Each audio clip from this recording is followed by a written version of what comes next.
नमस्कार दोस्तों, horror we network में आप सभी लोगों का स्वागत है। मेरा नाम है वेदांत। मैं आ चुका हूं एक न्यू एपिसोड के साथ। इस एपिसोड में मैं आपको एक ऐसी दिल दहलाने वाली घटना से रूबरू कराऊंगा जिसे सुनकर आप कांप जाओगे और आप यकीन नहीं करोगे कि ऐसी भी कोई घटना होती है। तो चलिए शुरू करते हैं, ज्यादा कुछ देरी नहीं करते। तो मेरा नाम है वेदांत। तो आज की ये घटना है जिसका नाम है पीछे मुड़कर मत देखना वरना मौत तय है। हाँ जी हाँ दोस्तों, आपने बिल्कुल सही सुना। पीछे मुड़कर मत देखना वरना मौत तय है। यह स्टोरी एक 10-20 साल पहले की है जो कि एक गांव में बीती थी। उस गांव का मैं नाम नहीं लूंगा क्योंकि किसी की प्राइवेसी में भंग नहीं करता। तो एक गांव में दो दोस्त रहते थे और वह शाम का खाना खाकर मतलब रात का खाना खाकर टहला करते थे।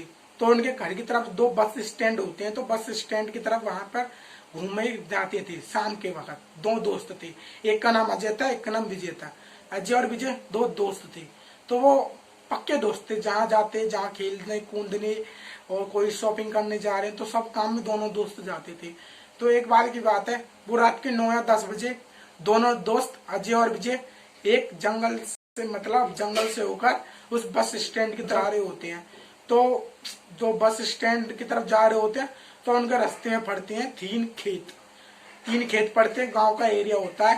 तो जो उनका अजय होता है, अजय अपना दोस्त बोलता है दूसरे भाई से, भाई इससे थोड़े तो आगे खेत है ना, उन खेतों में थोड़ी समस्या है। तो विजय पूछता है, भाई क्या समस्या है मुझे बताना। तो अजय उस बात को टाल देता है और बोलता है, भाई थोड़ा आगे चल। तो ये जब थोड़ा आगे चलते हैं तो जब ये थोड़ा विजय दबाव डालता है अजय पर कि भाई मुझे तो बता कि ऐसी कौन सी बात है जो तुझे पता है मुझे नहीं पता। तो विजय एक ऐसा किस्सा सुनाता है कि बोलता है, सुन भाई, क्योंकि उस पर ज्यादा दबाव डाला गया था अजय के द्वारा। तो विजय बोलता है, भाई मैं तेरे को एक स्टोरी सुनाता हूँ, मतलब तुझको एक किस्सा सुनाता हूँ। ये किस्सा दरअसल 3-4 साल पहले का था। इसमें एक रहते थे, इस खेत के एक मालिक थे रामेश्वर काका, जिन्होंने आत्महत्या कर ली थी अपनी फांसी लगाकर। उधर की तरफ एक पेड़ भी था, तो उस खेत में एक पेड़ था ना, उस पेड़ से लगाकर इन्होंने एक आत्महत्या अपनी कर ली थी। और तो वो बताता है, फिर कहता है कि एक बार किसी, अभी मैं स्टोरी सुना रहा हूँ जो मतलब जो अजय विजय को स्टोरी सुना रहा है उसकी बात कर रहा हूँ अब मैं, ठीक है। तो उसमें बोलता है कि रामेश्वर काका अपनी आप फांसी लगा के मर जाते हैं। एंड जो एक पड़ोस का एक वो होता है, एक गांव का आदमी होता है जो खेतों की तरफ घूम रहा होता है। तो रात में होती है तो उसको टॉयलेट लगती है, तो वो टॉयलेट होता है ना, उसी पेड़ की तरफ जाके करने लग जाता है जिस पेड़ पर रामेश्वर काका ने फांसी लगाई थी। आप समझ गए होंगे। उधर जाके फ्री हो जाता है, टॉयलेट करके आराम से फ्री हो जाता है। जब वो थोड़ा आगे चलता है तो उसको बच्चे की रोने की आवाज आती है, यार ये बच्चा किसका रो रहा है। कोई नहीं, कान बज रहे होंगे। जब थोड़ा आगे चलता है तो उसको रोने के बाद तेज आती, कभी हंसने की आवाज आती, कभी रोने की तेज आवाज आती। उसे कभी ऐसा लगता है कि उसके पीछे कोई चल रहा है, ऐसे करके जैसे मैं चाह रहा हूँ कि मेरे पीछे कोई चल रहा है, तो उसको ऐसा लगता है कि कोई उसके पीछे चल रहा है। और चलने के बाद जब वो जा रहे होते हैं तो अब उनको ज्यादा ये सब आवाज सुनाई देने लगती है, उनको नेगेटिविटी एनर्जी पैरानॉर्मल एक्टिविटी होने लगती है। तो उनको थोड़ा भयभीत हो जाते हैं।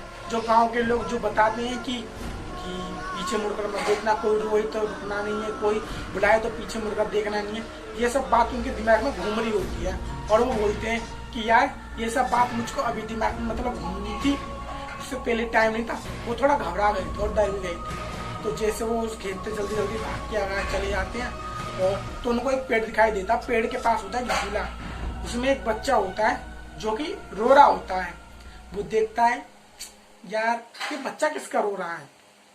तो वो कहता है हुआ किसी का कुछ होता है कि भ्रम होगा। उसे लगता है, जब डर लग जाता है तो वो देखता है बच्चा पता नहीं किसका, कुछ नहीं, मैं आगे चलता हूँ।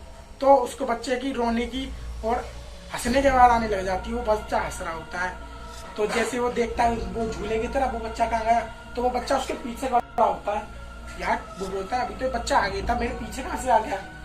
तो छोटा सा होता है, 2-3 साल का बच्चा होता है। तो उस बच्चे पे उनको दया आ जाती है। तो वो कहते हैं चल बेटा तो गोदी में चलने, ये जंगल का एरिया है, तुझे कोई ना कोई खा जाएगा, जंगली जानवर, या कुछ तुझे डर लगेगा, ऐसे करके उस बच्चे को उठाई गोदी में चलने लगते हैं। तो जैसे थोड़ा बहुत आगे चलते हैं, होता क्या है, तो जैसे वो बच्चे के थोड़ा जो भार होता है, उसका वजन उस बच्चे का भारी होने लगता है। तो बोलता है अरे बच्चा इतना भारी कैसे हो गया, क्योंकि यहाँ दे रहा था, चांदी की रात थी, तो वो बच्चा भारी होने लगता है। तो थोड़ा और आगे चलते हैं तो देखता है कि बच्चे के पैर बढ़ रहे हैं, धरती तक छूने वाले हैं बच्चे के पैर।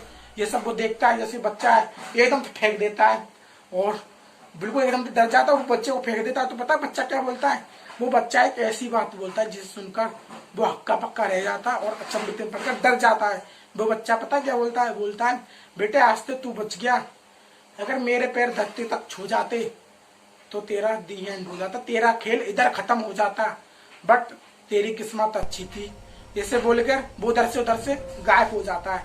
तो जो आदमी ये सब सुनना होता है, देख रहा होता है, वो उसका पूरा ब्लैंक हो जाता है और वहां से इतनी तेज भागता है, मानोगे नहीं, इतनी स्पीड में दौड़ के जाता है वहां से अपने गांव की तरफ कि वो उस बॉय जाने कांपता हुआ भागता पागल की हालत से वो घर पहुंचता है और गेट खटखटाता है। तो गेट पर तो उधर ही बेहोश हो जाता है। तो सुबह होती है, लोग उसको उठाते हैं, दवाई गोली देते हैं और पानी मारते हैं छिटके, वो बेहोश हो जाता है। 2-3 दिन बाद उसको अच्छी तरह से होश आता है। जब उसको गांव वाले आए उसकी हालत देखने, जब उससे पूछते हैं बेटा तुझे क्या हो गया, ऐसा तूने क्या देख लिया था उस रात कि जो तू इतना डर गया। तो वो बोलता है ना, ये बात वो बोलता है ना, पूरा गांव वाले हक्के बक्के ले जाते हैं, सोच में लग जाते हैं कि यार ऐसा भी कोई होता है, पीछे मत देखना मरना मौत है, ऐसा बोलने वाली है इसका टाइटल था। और ऐसा बोल देता है तो पूरा गांव वाले मानोगे नहीं, इतनी हक्का बक्का रह जाते हैं और सोचते हैं यार हमारे गांव में ऐसा कब से होने लगा। तो वहां के लोग हैं ना, अब तो यार अब मुझे बताना ये रियल है कि फेक है। वैसे मैं जो उनके जो गांव वाले होते हैं ना, वो अपना दिन में तो काम खत्म कर लेते हैं, पर जैसे रात होती है उस खेत की तरफ कोई नहीं जाता। अगर आपके पास कोई ऐसी स्टोरी तो मुझे नीचे लिख लीजिए, क्या पता अगली स्टोरी आपके ऊपर हो। जय बजरंगबली।